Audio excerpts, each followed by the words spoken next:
it's a little bit of a rebuilding year for Millwood, and they waited and chose not to play in either week 0 or week 1. And last week lost to Douglas. They won the Soul Bowl for the first time since 2015. Coach Turner's doing a really good job at Douglas. This is, I think Millwood can get better as the season goes along, but this is a young team, and I think that asking them to win at Heritage Hall is too much. And if the panel goes against me all on this one unanimously, I'm walking off the show.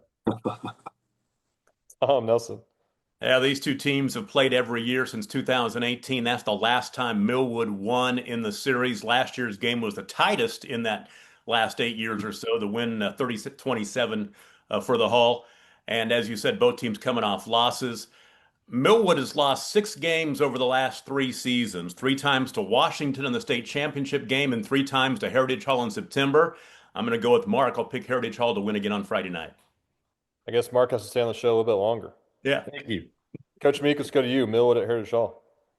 Yeah, you guys said it, Andy. These teams have had some classics over the years. I watched a ton of Heritage Hall Millwood film just over the years. They always seem to play early in the year, and we were coaching against them.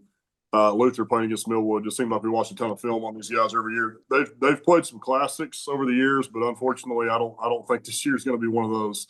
I just don't think Millwood's got the firepower to keep up with Heritage Hall this year. So I'm going to take Heritage Hall pretty comfortably this week.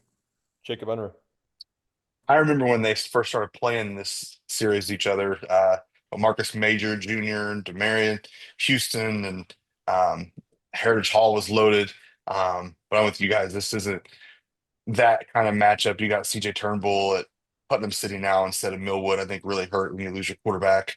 And reports didn't sound good off of the Soul Bowl, so I've got to go Heritage Hall on this one pretty handily. Yeah, I'm glad we didn't pick Millwood and Douglas last week because I think we all would have missed that one probably. But hey, kudos to Douglas. That's a huge win for them. And you look at the each of these teams' preseason previews, and Millwood's definitely got a lot of young players. If they can generate some big plays, maybe get a lead in this game, then they can maybe keep it close for a while. But they're going on the road to Heritage Hall, and Heritage Hall has revenge on their minds. Heritage Hall's got a really good defense, too, which, Millwood might be a little bit prone to turn the ball over, I think. And so I got Heritage Hall 21.5 point favorite at home, and I have them winning 38-14.